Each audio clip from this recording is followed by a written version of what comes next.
Welcome back, ladies and gentlemen. Of course, with what remaining time we have in the hour, we are joined by Mr. Ken Butcher. He is going up for the post of chairman of the People's National Movement. Good morning, Mr. Butcher. Good morning. Good morning to one and all, to all our viewers outside there. And of course, you are a running mate, I guess you could say, part of a small slate with our colleague, Karen Nurse-Shera. I would rather call it a team because I guess now the dynamics or the semantics of the internal elections are quite different. There's the leaders and service team. Ironic name in some respects. No, they have a slate. We have a team. But right. I won't bandy those things. But So, I mean, my first question to kick things off is with regards to the whole process of it. Karen has shared some concerns, and she has spoken about it both off and on air on this program. Do you share those concerns? Do you have other concerns with regards to how it goes? Are you worried with regards to this election that, I mean, it's going to be an uphill battle against the incumbent anyway. That's usually how these things goes in all political parties that we have seen for the most part. Yeah. But do you have any other concerns besides that? Well, I think the internal membership needs to be cleared on the operations and the systems that we have and why we're taking the position we're taking. Some people are concerned that because we are going up, we are against the government or the cabinet, but that is not it. And we have to clarify that first of all, so that from a conscience vote as well, you will understand that we have to take the party in a new direction. The party has lost its way in some instances. We have done some good, but the data will show that we are losing ground with every election. And there's a lot of disconnect and disenchantment with the membership and our supporters and the wider citizenry of the country. There's real disconnect and dissatisfaction. And therefore, we must listen to that and come with a new game plan, a new strategic direction to take us out of this. The party is the machinery. Their mission is to get the PNM into government. That is our job as a party.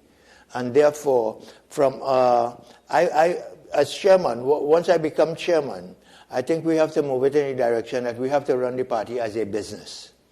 We have to run it as a business, or we have to evolve to that. It must be run as a business. And a business, the first thing we'd want to do is to review if they have a strategic plan, what's the strategic plan, the direction we're going, a new game plan. You can't continue as you're going. And if you listen to the slate that is coming under the Prime Minister, is the same status quo, is the same way we're going. You are not hearing any plans whatsoever that are different to take us differently, and therefore we will end up in trouble. The writing is on the wall. The Tobago results will show, before that we had another local government election. Yes. And the popular vote went to the opposition again. We lost, I think, one or two seats.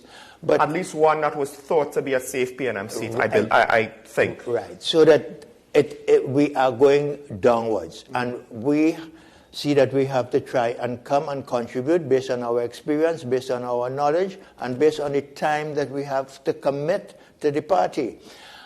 My mantra is that we don't need government ministers as officers of the party, because it's himself unto himself. Yes. They are not accountable to anybody. The way, and speaking to the members who must vote, I want them to understand that the party creates the manifesto. Yeah? The party screens the candidates, we put them up, and they become, once we get 21, we form the government. The government takes the manifesto prepared by the party and all those who contributed to it and make it government policy. They now have to implement. but we have lost the transparency and the accountability back to the party. They're not accounting to anyone. And with officers, ministers being officers of the party, is himself unto himself. Well, I just want to get Kemuel into the conversation, but with regards to the last elections, there was the last general where the PNM lost ground, the majority shrunk. The local government, as you pointed out, where 3 out of the 5 seats went to the UNC, including a safe seat. The THA elections, not only was there the one with the 14-1, but the one before that, it was 6-6, but we need to remember that coming off of a THA that was actually 10-2 exactly. In favor of the PNM. So we saw steady decline. Yeah. Kemuel, what's your question for Mr. Butcher? Yeah, sure. Mr. Butcher, good morning.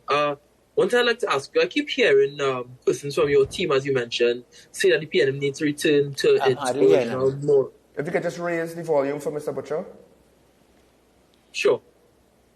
Yeah, I keep hearing you all saying, your team in particular, saying the PNM needs to return to its original moorings. What, when people hear that, those on the outside, what is the original moorings that you all are speaking about? We are speaking about the connect and the pathway that the party had with government. Right now, the discontent really is that the voices on the ground cannot be heard going up to the party and coming back down. That pathway has been really clouded, it's blurred, and there's no feedback. And that's part of the discontent that we have. And therefore, we're saying that we have to review that pathway and ensure. And one of the things, if I'm chairman, I would want to do is to suggest to the Prime Minister that the party should meet with the government on at least a monthly basis. So that, for example, the manifesto says that we will commercialize the sporting facilities and so on, make Trinidad and Tobago the mecca for sport and sport tourism. So we can ask the minister when we meet, Minister, what have you done towards this? And she will say, well, nothing has been done, or she might tell us that something has been done. But we can now bring up from the ground, bring up from the national sporting organizations. Well, look at the Jean-Pierre complex. For the last 2 years, we have nothing going on there. That is the mecca in Port of Spain and the Caribbean. And what are you doing about it? Nothing. The Minister of Finance just said that we generated $11 billion. But he doesn't say where that money is going, how it's getting down. So the party, you could use the party executive to get messages from the different party groups, essentially from the grassroots of the country. Yes. To the cabinet. Exactly. And it comes back down. Because when we ask those questions, and when we hold you and you tell us certain things, we will now be able to bring it back down to the ground. Well, I have another question for you, and Kemuel, I don't know if you want to add to this, but you mentioned something about strategic planning. And one of the things I've been thinking about recently is succession planning. Who comes next? Yes. Who are the young people that are being molded? Yes. To that you could have confidence in 10 years from now, because 10 years from now, I doubt Dr. Raulia and Kamala Prasad-Bissessar will be able to run in their positions, right? And of course, for the respective parties, that's important. Kemuel, you're somebody who knows people who have participated in youth parliaments that don't want to participate in actual politics and government. Is that correct?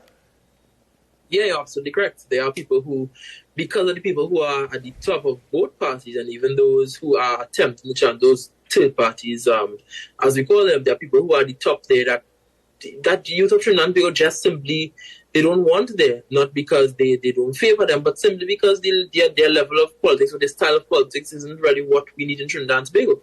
And there is a fear that you will be victimized if you come in. Sure. That fear is there, and therefore you find that people shy away.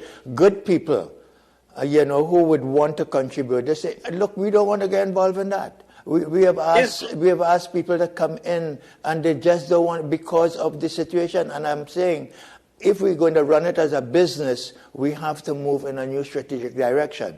Now, what we're hearing is the same status quo. Another example I wanted to use. For example, since 1987, you're hearing about national service. We're talking about crime. What is the new crime plan? Is there anything at all? Nothing in terms of a new crime plan. National service has been bandied about since 1987 under Lincoln Myers. So if we are meeting regularly with the government, we can raise the situation and say, Foster, you have youth and national service. 2 years have already gone. What are you dealing with? How are you dealing with national service? And he might give us an answer. And then the party and the experience and the knowledge we have might be able to generate ideas for him and say, hey, we have a manifesto and a commitment to the people, so that we want, in 3 years' time, when we have the general elections, we can say we delivered on this. Well, and we can give them ideas on how to do it. Well, we only have about less than a minute yet. Yeah. This is quick, as short as you can. Campaign financing. Is there any concern with regards to how that is going, about the fact that the government seems to be beholden to their financiers more than to either the party or the voters? Yeah, no, we have some difficulty in raising finance, but we have volunteers, we have people who are committed to see change. But definitely, if anybody would want to contribute to the change, they can always call one of us. But yeah, we have some challenges with financing. Oh, well, okay. So, folks, that is Mr. Ken Butcher. He is going up for the position of chairman of the People's National Movement in the upcoming internal elections. We are more or less out of time. I'd like to thank you, Mr. Butcher, for coming in. No problem. Of course, we could, of course, have you again as the situation unfolds. Yeah, sure. and the politics, well, the drama continues, unfortunately. But we have to take a break for news on the